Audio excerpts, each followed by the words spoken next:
Le saviez-vous? Quand vous vous ennuyez en soirée parce que votre voisin raconte par exemple ses dernières vacances à l'île de Ré et que votre voisine est déjà en train de s'endormir, vous pouvez toujours animer l'ambiance en faisant un peu de sociologie.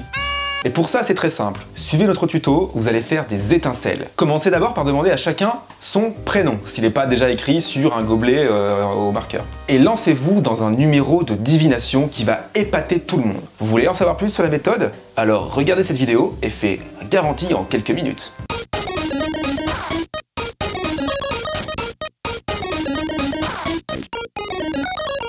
Il faut savoir qu'on fait déjà tous de la sociologie des prénoms de manière amateur et sans le savoir. C'est souvent maladroit, mais c'est déjà un début. Est-ce que vous avez jamais imité un jeune adolescent par exemple en l'appelant Kevin? Salut, c'est Kevin. N'avez-vous jamais entendu une personne dire « Ah non, mais les filles qui s'appellent comme ça, je peux pas les supporter. » N'avez-vous jamais crié à un ami « Robert, mais ton pote il a trop un prénom de daron. » Si tout ça vous dit quelque chose, alors oui, vous êtes prêt pour un peu de sociologie des prénoms. Alors attention, il ne s'agit pas de dire, comme vous le promettent certains sites internet ou certaines pubs un peu douteuses, ton prénom en dit long sur ton caractère, que l'on peut prévoir votre personnalité exacte à partir de votre prénom, même si vous vous reconnaissez parfois dans les profils présentés. Ça, c'est comme l'horoscope. Ça marche avec des grandes phrases très générales, comme vous êtes une personne qui donne l'impression de l'extérieur d'être extraverti, mais à l'intérieur vous êtes toujours en train de douter et vous n'avez pas toujours confiance en vous. Des phrases qui collent plus ou moins à tout le monde, ça c'est ce qu'on appelle l'effet foreur.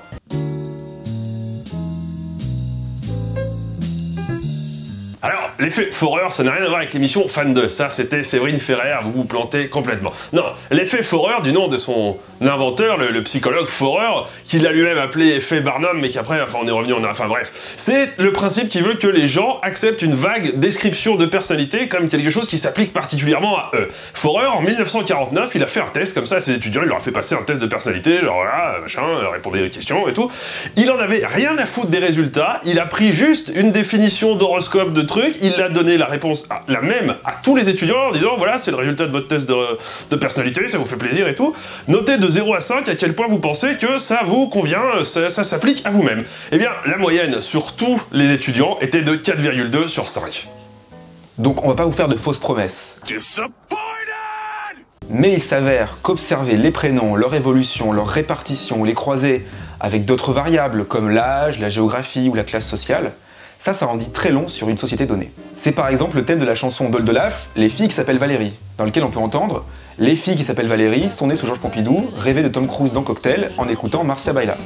Et quand on écoute cette chanson, on se dit que, tiens oui, même si c'est un peu une généralisation abusive, ça semble avoir un fond de vérité. Et pourquoi est-ce qu'on se dit ça?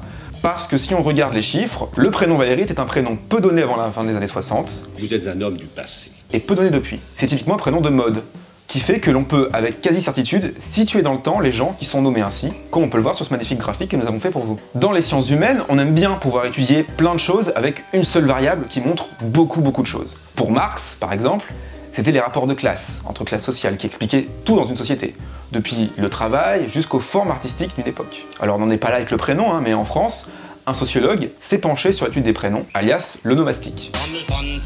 Ce chercheur se nomme Baptiste Coulmont.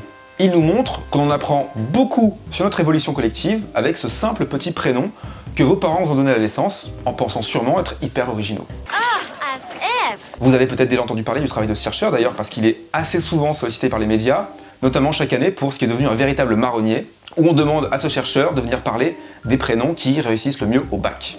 Si vous cherchez sur votre moteur de recherche favori des articles sur cette question, vous en trouverez des tas chaque année début juillet, et ils sont le plus souvent basés sur ces travaux. On y apprend par exemple que pour avoir une mention très bien au bac, il vaut mieux s'appeler Capucine ou Adèle que Jordan ou Kevin.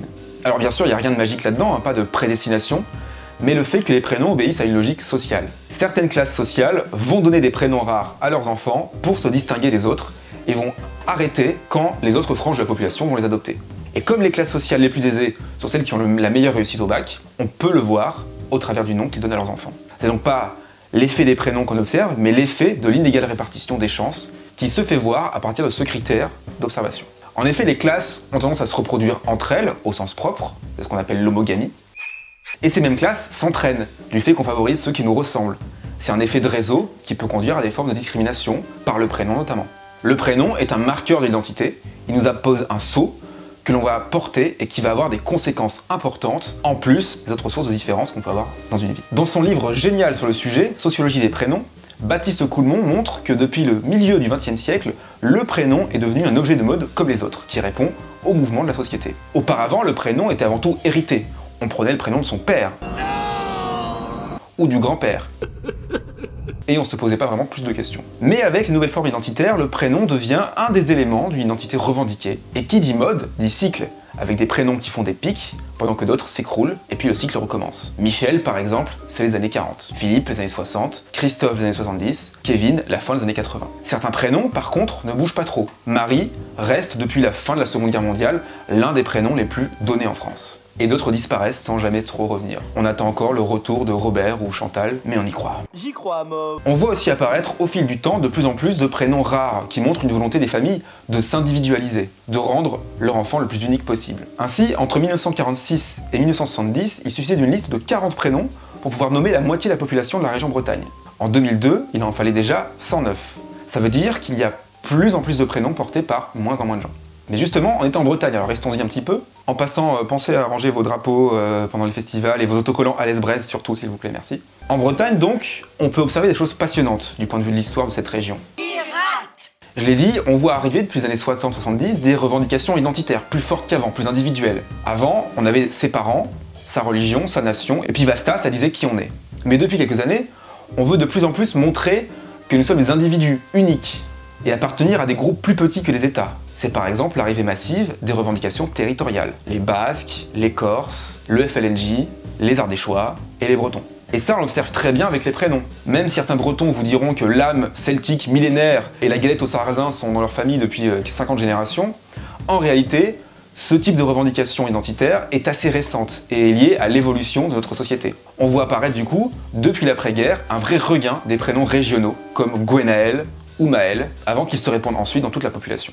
Observer les prénoms, c'est donc observer l'histoire d'un pays et de son rapport à lui-même. On y voit passer l'immigration, on y voit les guerres, très peu d'Adolphe après 45, alors que c'était un prénom plutôt répandu avant. Il y en a quand même eu 23 depuis, petite pensée pour eux en passant. Avec le prénom, on voit donc apparaître les modes, les musiques, les livres, les films, etc. Et oui, car dans cette émission, on parle de sociologie et aussi de pop culture. Et dans ce domaine, on voit aussi clairement la trace du lien entre prénom et société. Avec le même but que d'habitude, essayer d'être unique en montrant qui on est et en transmettant ça aux enfants. Ces enfants d'ailleurs, qui peuvent aujourd'hui encore plus personnaliser leur dénomination en utilisant par exemple des pseudos sur internet, dans leurs jeux en ligne ou sur un forum de fanfiction. Et dans le domaine de la culture populaire, l'influence médiatique sur les prénoms est très très claire, et depuis un moment d'ailleurs.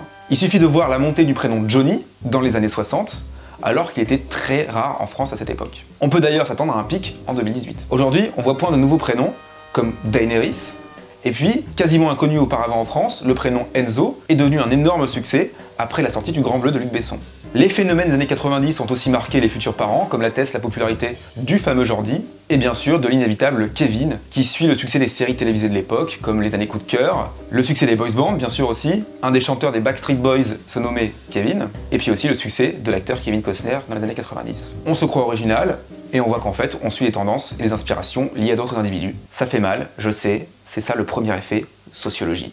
Allez, pour le plaisir, voici par exemple les naissances de Loana en France, on vous laisse trouver la référence. On voit aussi très clairement la belle vague de Zinedine à partir de 1998. Et le prénom Hermione, ça vous dit quelque chose? Et on pourrait multiplier les exemples comme ça, mais le mieux aussi, c'est de vous en laisser.